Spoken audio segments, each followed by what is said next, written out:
Nous voulons la suppression des lois liberticides et des privilèges des organisations antinationales.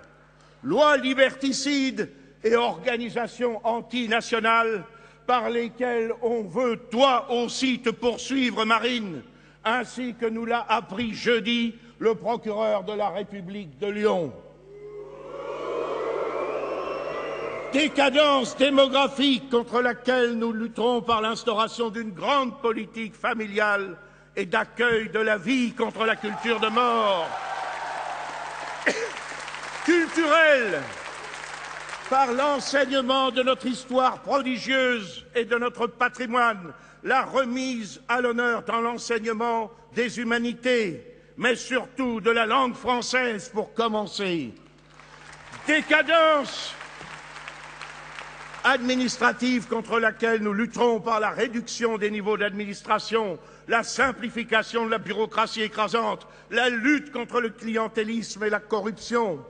Décadence sécuritaire par l'expulsion sans faiblesse des délinquants étrangers, la déchéance des doubles nationaux coupables de crimes ou délits graves, la dépolitisation de la justice, la certitude et la promptitude des peines. Décadence économique contre laquelle nous lutterons par la protection raisonnable de notre marché, la taxation des produits fabriqués ailleurs dans des conditions d'esclavage et importés chez nous à vil prix, la taxation des mouvements spéculatifs, mais surtout la suppression de l'impôt sur les revenus du travail, l'interdiction des scandaleux cumuls de fonctions d'administrateurs par une poignée de personnes qui s'empiffrent avec cynisme, malgré la destruction d'emplois français à laquelle ils procèdent.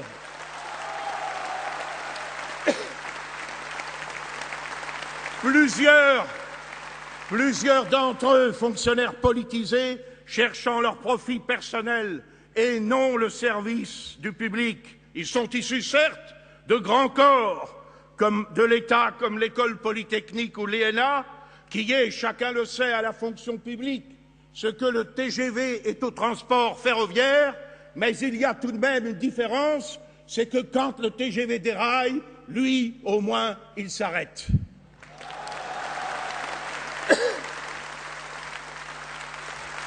Nous lutterons contre la décadence sociale par l'instauration de la préférence nationale, l'accession facilitée à la propriété du logement, l'instauration de la TVA sociale, la création d'un actionnariat populaire, contre la décadence diplomatique par l'exercice d'une politique étrangère indépendante de la superpuissance, l'utilisation au besoin de notre droit de veto à l'ONU, la renégociation des traités européens, contre notre décadence stratégique par notre retrait du bourbier afghan qu'évoquait Jean-Marie Le Pen, la sortie du dispositif militaire de l'OTAN, la réorganisation de notre outil de défense, la surveillance effective de notre immense espace maritime, l'arrêt des insultes contre nos anciens combattants.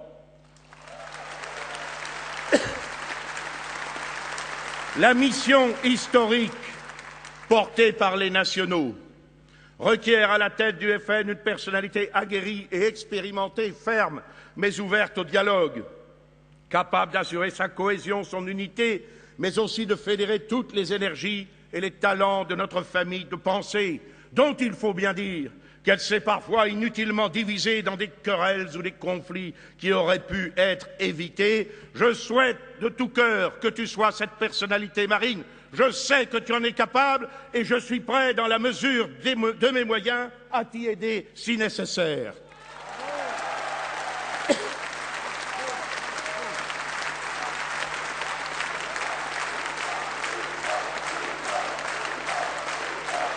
Mes chers amis, la presse veut savoir ce que nous allons faire, je vais vous le dire. Nous allons continuer à servir la cause que nous avons toujours servie, nous allons nous battre et nous allons gagner.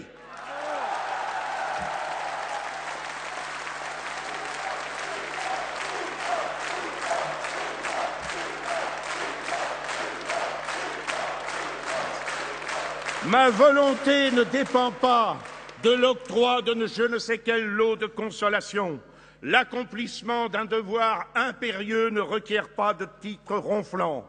J'utiliserai pour contribuer à l'œuvre commune, si la nouvelle présidente le souhaite, toutes les possibilités que me donne le mandat que j'exerce au Parlement européen, la coordination de nos députés français et étrangers, la présidence de l'Alliance européenne des mouvements nationaux que nous avons créée récemment, présidence que je dois à la confiance de mes collègues français et européens, ainsi que la présidence de notre groupe de 17 conseillers régionaux en région Rhône-Alpes, l'un des plus combatifs, pugnaces et combattants qui soit, dans cette deuxième région de France. Oui, il est important de faire fructifier nos relations avec les patriotes étrangers qui ont les yeux fixés sur nous et avec lesquels nous avons noué, en Europe et hors d'Europe, de nombreux liens d'amitié et de confiance. La façon dont beaucoup d'entre eux se sont libérés du communisme est un puissant encouragement dans notre combat contre les forces obscures du mondialisme actuel qui, comme le communisme dans le passé, agitent par-devant de grands idéaux pour servir en fait les intérêts les plus abjects. Après l'élection cantonale, nous devrons affronter l'élection présidentielle de 2012. Élue présidente de notre mouvement, je pense que personne, Marine, ne contestera ta légitimité pour nous représenter en cette échéance. Disons les choses telles qu'elles sont, en tout cas telles qu'elles me paraissent être.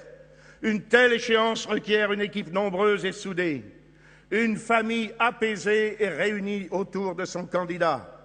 C'est Jean-Marie Le Pen qui disait « En campagne, on n'a pas d'ennemis ». Et aussi en recevant Bruno Maigret et son épouse chez lui, les hommes d'État ne doivent pas conserver le souvenir des offenses passées dès lors qu'il y va de l'intérêt supérieur de la nation.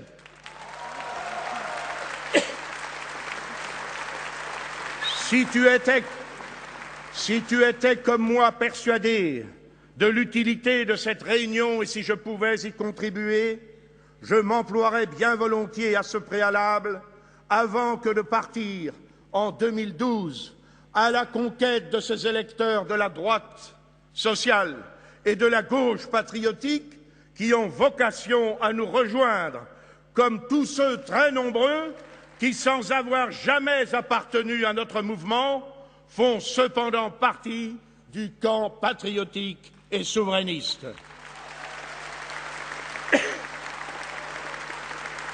Dans l'intervalle, nous ne nous laisserons pas impressionner par les attaques. Nous resterons plus imperméables que jamais aux discours dominants abusivement rebaptisés politiquement corrects. À ces conditions, je le crois, moi aussi, nous pouvons revoir ce que nous avons vu lors de l'élection présidentielle de 2002 et peut-être plus encore.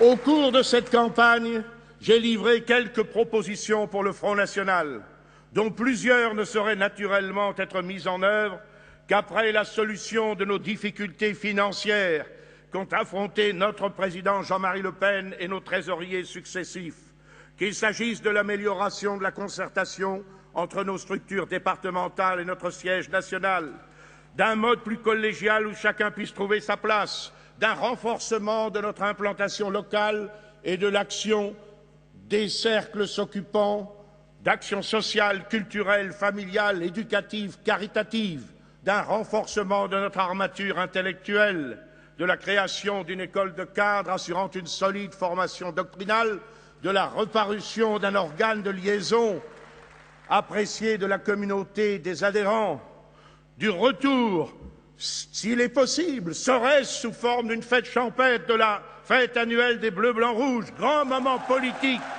et d'amitié française, de la constitution d'un contre-gouvernement composé d'hommes et de femmes dont on verra qu'ils sont aptes à mettre en œuvre ces mesures de salut national aussi compétents et même plus que ceux qui sont actuellement aux commandes.